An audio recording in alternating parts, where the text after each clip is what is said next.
여러분 안녕하세요. LG 다문화학교 5월 몰입 캠프에 오신 친구들 한 사람 한 사람을 진심으로 환영합니다.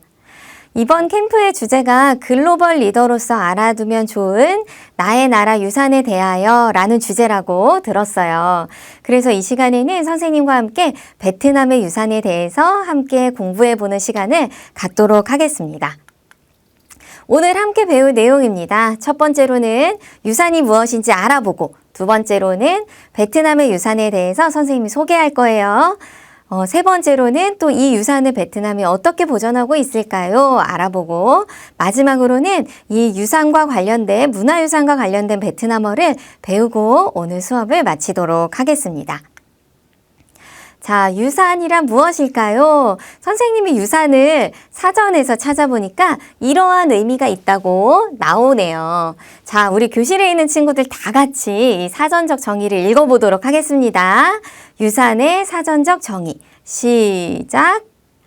죽은 사람이 남겨놓은 재산. 앞 세대가 물려준 사물 또는 문화라고 사전에 유산을 정의하고 있습니다. 자, 죽은 사람이 남겨놓은 재산이래요. 앞세대가 물려준 사물 또는 문화래요. 자, 앞세대, 우리의 조상님들, 우리의 선조들은 우리에게 어떤 것을 남겨주고 싶으실까요? 당연히 가치 있는 것, 좋은 것, 탁월한 것, 아름다운 것, 이러한 것들을 남겨주고 싶으시겠죠. 그래서 우리는 그러한 것들을 유산으로 받아서 우리가 잘 관리하고 지켜서 그것을 또 우리의 후손들에게 물려주는 것이 바로 유산이라고 할 수가 있겠습니다. 여기 네모 박스에 보면 우리가 선조로부터 물려받아 오늘날 그 속에 살고 있으며 앞으로 우리 후손들에게 물려주어야 할 자산이다.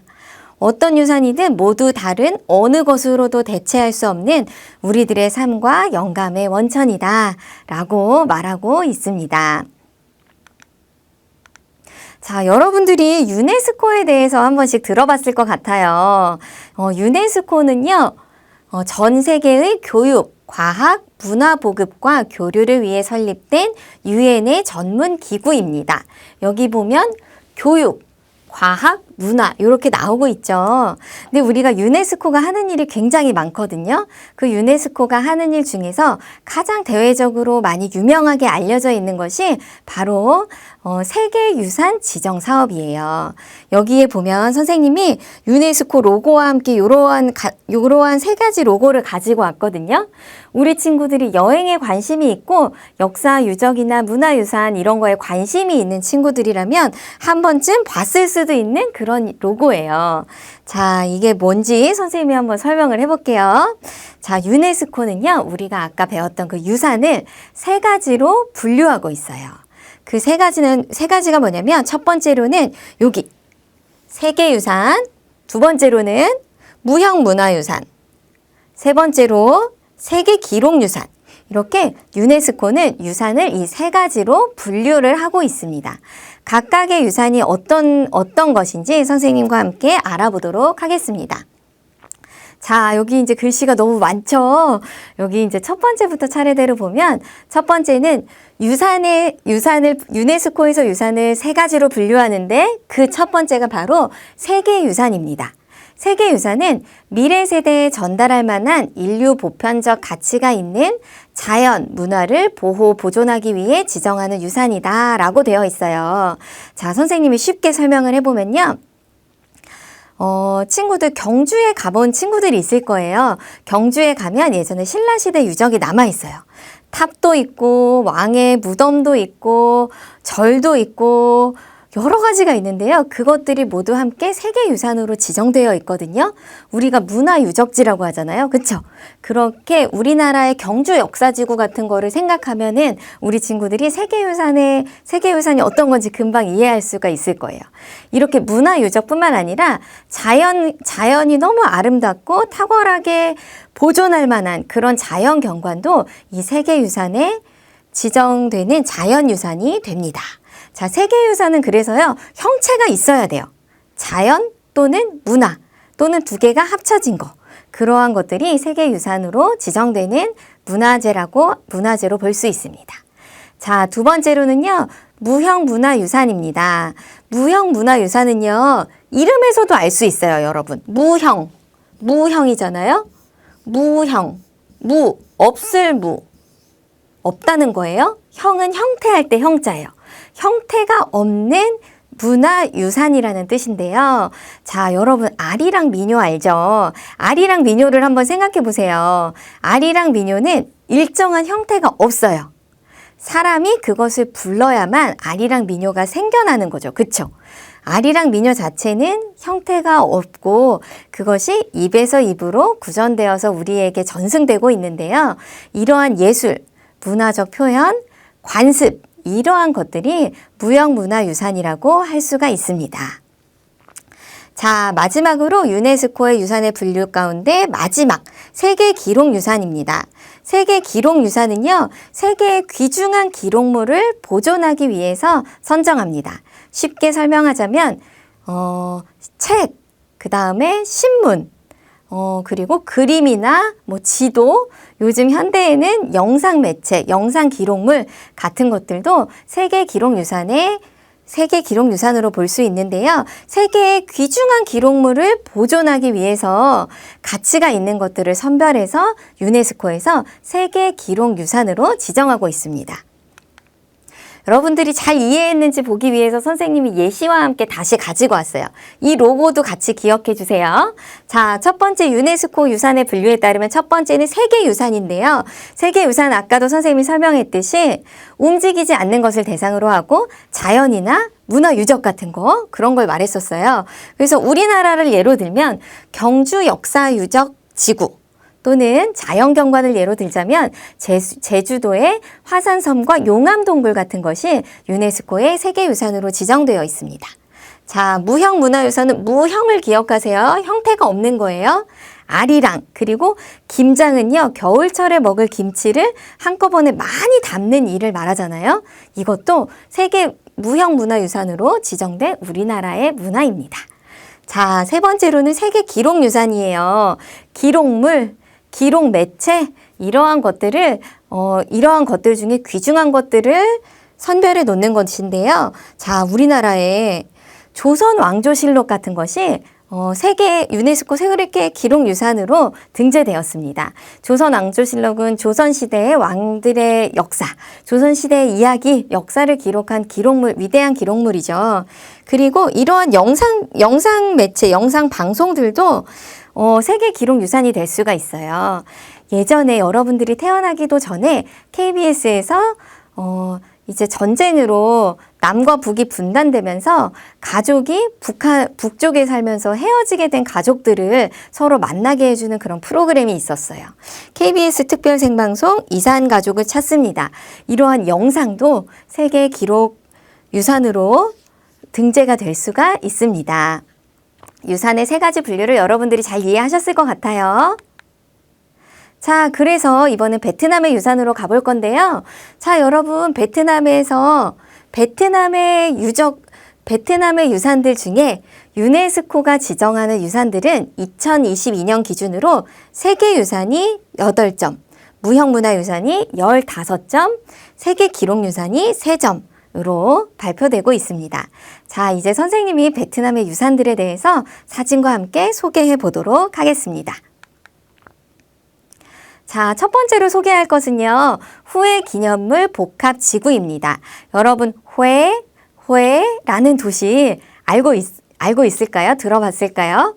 후에라는 도시는요, 베트남의 마지막 왕조가 있었던 곳이에요. 마지막 왕조의 수도가 바로 후에였어요.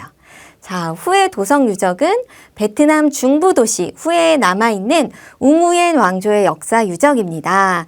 이 역사 유적은요, 베트남에서 가장 먼저 1993년에 유네스코 세계문화유산으로 등재가 되었습니다. 선생님이 아까 얘기했던 것처럼 후에는 베트남의 마지막 왕조의 수도예요. 마지막 왕조가 있었던 수도. 였고 1802년부터 1945년까지 수도였으니까 베트남의 정치 문화의 중심지가 되었습니다. 황궁, 그러니까 왕이 살던 궁전, 그리고 성, 그리고 황제의 무덤, 사원, 이러한 것들뿐만 아니라 다양한 역사 유적이 남아있는 곳이 바로 후에 기념물 복합지구이고 베트남의 세계유산으로 지정이 되었습니다. 그러면 왜 여기가 베트남의 세계유산으로 지정이 되었냐면요. 19세기 초에 베트남의 마지막 봉건 왕조의 세력을 뛰어나게 설명할 수 있는 곳이어서 세계유산으로 베트남 유네스코에 등재된 세계유산으로 지정이 되었습니다. 그리고 아시아의 봉건 왕조 수도의 대표적인 사례로 인정을 받기도 해서 문화유산으로 등재되었다고 합니다. 그런데 여기는요, 정말 많은 우리나라 경주에 만약에 가면 정말 가는 곳마다 문화재들이 있잖아요. 이 후에도 그런데요, 정말 수많은 문화유산이 있는 역사적인 도시인데 베트남이 이제 현대로 들어오면서 프랑스 식민지 시기를 겪고 그리고 베트남 전쟁 때 또 폭격을 받으면서 많은 유적이 파괴되었어요. 그래서 93년에 유네스코에 세계문화유산으로 등재가 되면서 유네스코에서 활발하게 복원 사업과 정비 사업을 도와주기도 했습니다. 자, 여기가 후에 우리가 가볼 수는 없지만 사진으로 잠시 보면요. 후에 도성입니다. 자, 여기는 태화전이라고 하는 곳은요, 매일 임금과 관리들이 함께 나라의 일을 의논하는 그러한 정전이거든요. 태화전은 베트남어로 하면 니은타이화라고 하고, 또 그리고 여기 사진은 보면요, 황제의 무덤이에요. 왕의 무덤으로 볼 수 있어요. 왕의 무덤인데 왕들이 살아있을 때 자신들의 무덤을 어떻게 설계할 건지 그것에 참여하기도 했다고 전해지기도 합니다. 왕릉이고 이것뿐만 아니라 많은 유산들이 이 후에 기념물 복합지구에 있습니다. 그것들이 함께 세계문화유산으로 유네스코에서 지정하고 있습니다. 자, 두 번째로 선생님이 소개해야 할 베트남의 세계유산은 세계자연유산입니다. 여기에서 보면 이름이 폭략개방 국립공원이에요. 폭략개방인데요. 자, 여기에서 국립공원이라는 단어는 여기까지. 원quốc gia 하면 국립공원이죠. 원quốc gia phong nha kệ bàng. 자, 폭략개방 국립공원입니다. 여기는요, 2003년에 유네스코에 등재된 세계자연유산입니다. 아시아에서 가장 규모가 크고 오래된 석회암 카르스트 지형 경관 중에 하나라고 해요. 그래서 여기에 가면요, 세계에서 가장 큰 석회암 동굴, 이름이 썬둥 동굴인데요. 썬둥 동굴이 있고, 또 길이가 31km에 달하는 티엔드엉 동굴이 또 있습니다. 그리고 세계에서 가장 긴 지하수 강이 원시 상태 그대로 보존되어 있다고 합니다. 그리고 여러분 작년에 선생님이랑 초등 여름 캠프 할 때 멸종위기 동물을 배운 친구들이 있을 거예요. 그 멸종위기 동물에서 우리가 베트남의 멸종위기 동물이 싸올라가 있다 배웠었는데 그 싸올라가 바로 이 국립공원에 지금 살고 있다고 하네요. 자, 국립공원 너무 요 풍경만 봐도 아름답죠. 이러한 국립공원에요, 이렇게 물이 흐르는 강가에 이제 가면은 여기가 동굴 입구예요. 배를 타고 이제 들어간다고 해요. 요렇게 우리가 배를 타고 여기를 요렇게 동굴에 들어간다고 상상을 한번 해보세요. 동굴 안으로 들어가면요, 이러한 크고 화려한 종유석, 석순 이러한 것들이 있는데요. 이게 석회암 카르스트 지형이기 때문에 비가 내리면요, 빗물이 땅으로 오랜 시간 천천히 이제 침투가 되면서 스며들면서 그 안에 동굴이 생기게 되고 동굴 안에 이렇게 크고 화려한 종유석 같은 것들이 만들어진다고 해요. 여기 보면 인간이 만든 것이 아니고요, 자연 그대로 자연 상태 그대로의 것이라고 합니다. 그래서 이 두 번째로는 베트남의 세계 자연유산 중에 폭략개방 국립공원이었습니다. 자, 그 다음으로는요, 이제 베트남의 형태가 없는 유산을 소개할 거예요. 무형문화유산인데요. 자, 베트남의 무형문화유산 냐냐, 베트남의 궁정음악입니다. 자, 이름에서도 벌써 알 수 있듯이 이 음악의 이름은 얀약이고요. 베트남 궁정, 왕실에서 연행되던 그런 음악의 장르입니다. 베트남 왕실 궁정에서 15세기, 20세기 중반까지 연행되었던 여러 가지 음악과 춤의 양식을 말합니다. 보통 기념일, 종교축일, 즉위식, 장례식, 공식 연회와 같은 행사에서 시기 시작하거나 끝날 때 이 음악을 연주했다고 해요. 자, 그래서 이 베트남 궁정음악 아까 우리가 후에 왕궁도 보았잖아요. 그런 곳에서 행해지던 음악이라고 친구들이 생각을 하면 되겠어요. 사실 이런 음악은 영상으로 보고 함께 들어봐야 되는데 지금 조금 아쉽네요. 그런데 아까 선생님이 말했듯이 베트남 왕조가 이제 끝나는 시점이 있었잖아요. 몰락하는 시점이 있었어요. 왕조 시대가 끝나는 시점. 그러면 그 왕정에서 궁정에서 행해지던 음악도 같이 쇠퇴하게 되겠죠. 그래서 베트남 왕조가 몰락하고 또 베트남 전쟁 때문에 이제 이 음악의 존속이 위협을 받게 되었다고 해요. 그래서 지금도 아직 살아있는 소수의 궁정 음악가들이 이 음악의 전통을 지키려고 노력을 하고 있다고 합니다. 자, 여기에 보면요. 이게 바로 얀약을 지금 공연하고 있는 모습이에요. 굉장히 이 옷이 화려하지 않나요? 굉장히 화려한 옷과 많은 가수들, 많은 무용수들이 특징이고요. 또 한 가지는 자, 여기에 북 있죠. 요 북. 요 북이 굉장히 특징적인 역할을 한다고 합니다.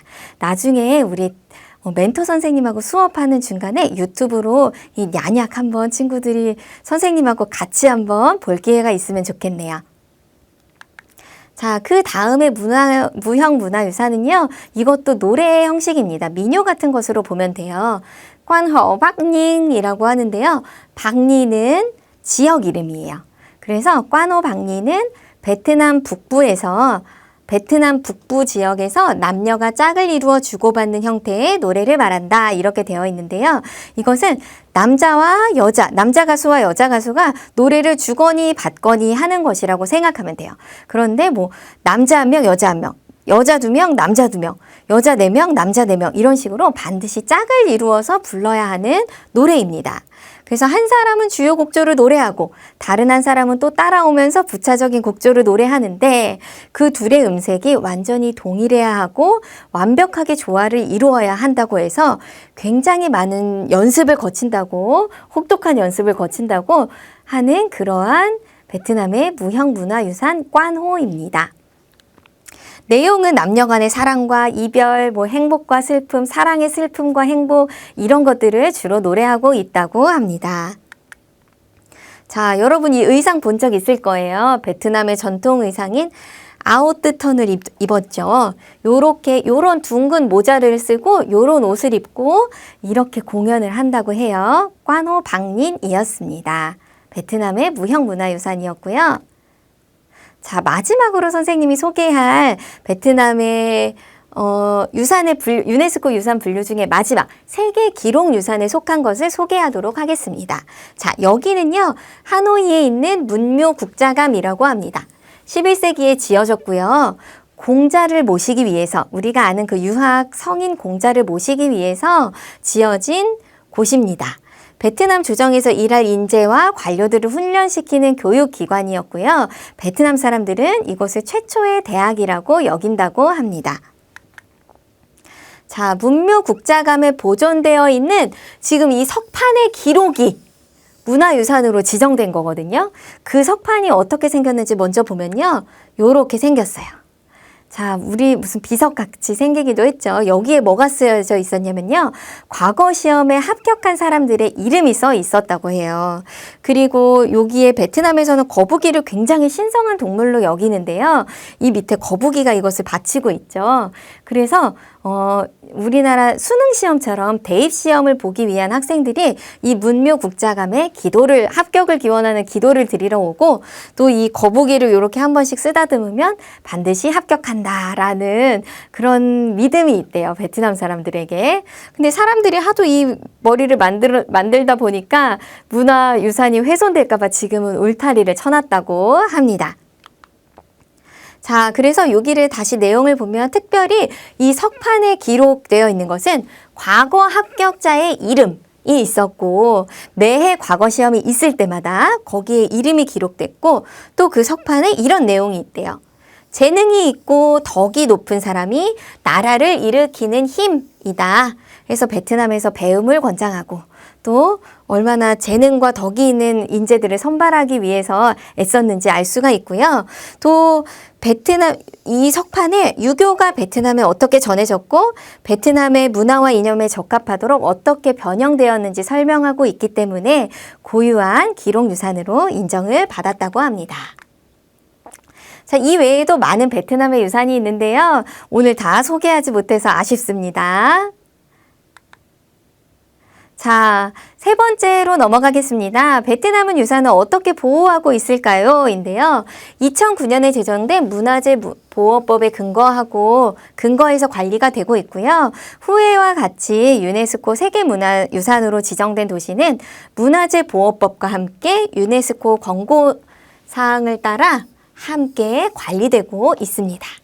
자, 어느 나라나 그렇듯이 문화재를 훼손하거나 낙서하거나 더럽히거나 무형문화재의 내용을 왜곡하거나 등등 여러 가지 문화재를 왜곡시킬 때에는 베트남에서는 100만 동에서 5천만 동 이하의 벌금을 부과하고 있습니다. 자, 마지막으로 선생님과 함께 유산과 관련된 베트남어를 배워보고 마치려고 합니다. 자, 첫 번째는요.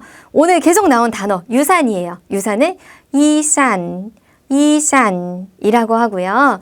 자, 두 번째는 세계유산이라는 단어입니다. 수식해주는 말이 뒤에서 오죠. 자, 이산태여이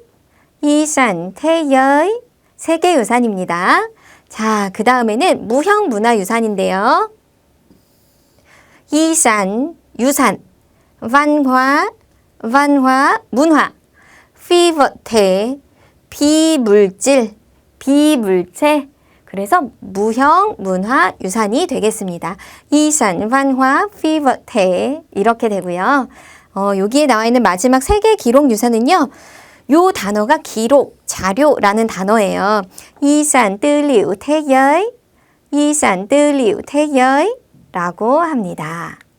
자, 그래서 오늘 우리가 이러한 단어들을 또 이제 한 번씩 읽어보고 마칠 텐데요. 문화재라는 말도 있죠. 문화재라는 말은 tài sản văn hóa.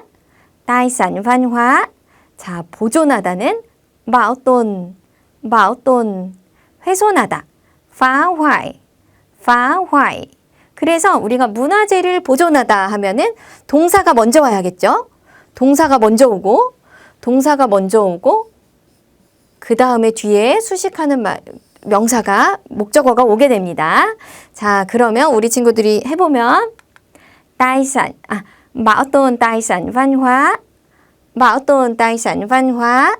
자, 문화재를 훼손하다도 만들어 볼 수가 있겠죠. 이 어구로 표현을 만들어 볼 수 있겠죠. phá hoại tài sản văn hóa 되겠습니다. 자, 그래서 오늘 친구들이 마지막으로 우리 꼭 한마디씩 외우고 가야 할 문장은 이 두 개입니다. 이 한 문장입니다. 자, 나는 무엇이 자랑스럽습니다. 라고 하는 표현은요. tôi tự hào về 이렇게 하는데요.